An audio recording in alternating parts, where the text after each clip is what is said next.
Hello, everybody. This is Alex Nogales, the President and CEO of the National Hispanic Media Coalition. A few days ago, we told you about this marvelous little film, Bajo la misma luna, or La misma luna, como le están diciendo.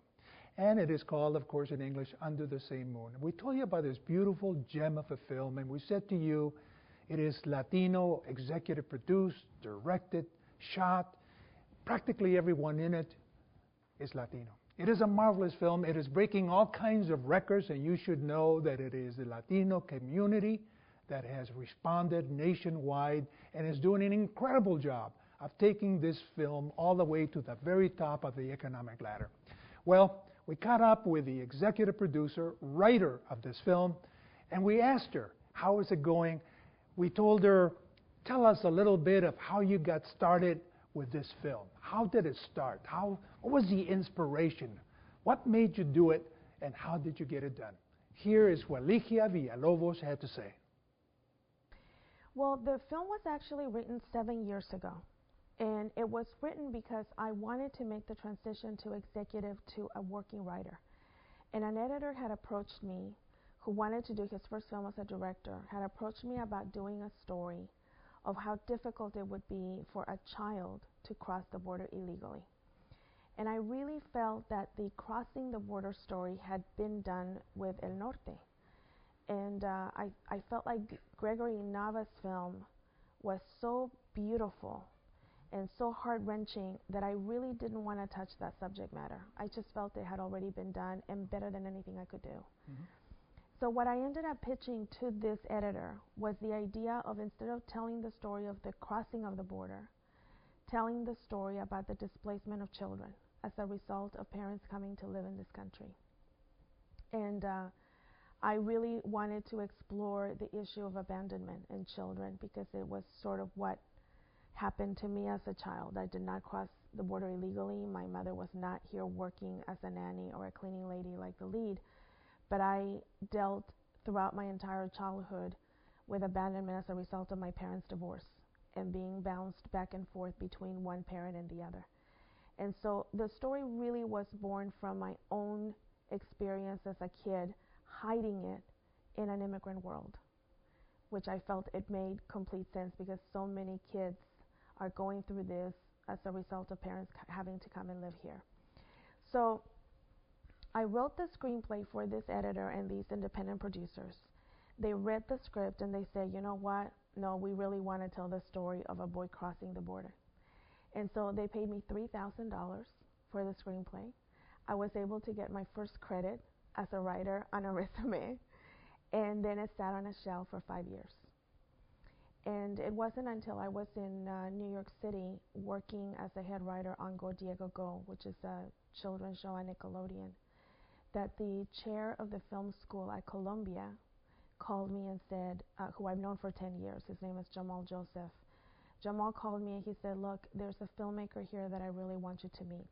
She's Mexican like you, she's an immigrant like you, she's political like you, and I think that there might be something that you guys end up doing together. She's a fantastic filmmaker that is leaving Columbia Film School and has this extraordinary short docu. So I said absolutely. I went to the Student Film Festival and I saw her film Family Portrait, which I really did think it was extraordinary. And so that started a relationship with Patricia Regan, who is the director of La misma luna. And there was a company that was interested in this script that the executive at this company had read it years ago as a sample of my writing. And she called and said, you know, what happened with the script that you wrote years ago? And I said, it's sitting on a shelf. And she said, do you think you can get the rights back? So I called the editor and the producers and I said, if I pay you the $3,000, can I get my script back? And they said yes. So so I got my script back, and I told this production company, I think I have the director that is perfect for this movie.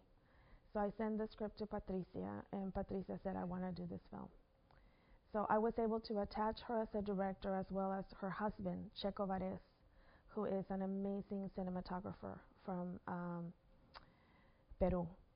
And so I got 2-for-1 basically.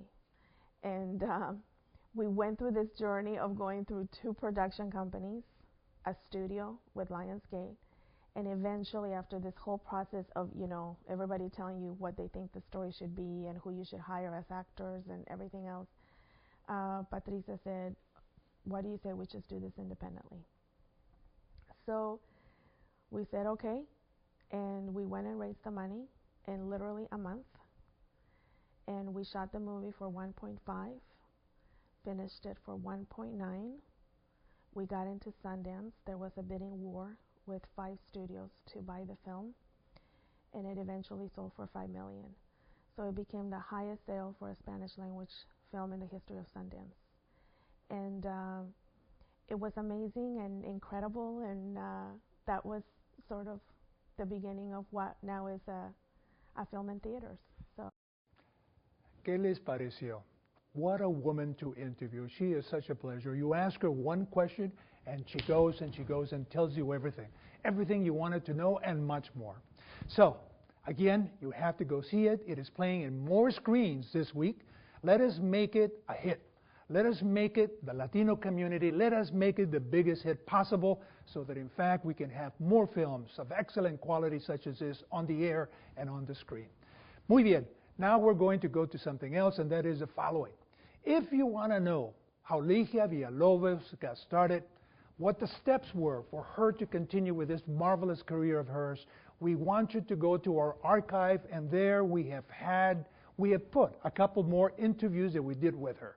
So please hit that button, go see it, and for those of you that aspire to be in the business, particularly you, go and take a look at that. Hasta la siguiente. Adiós.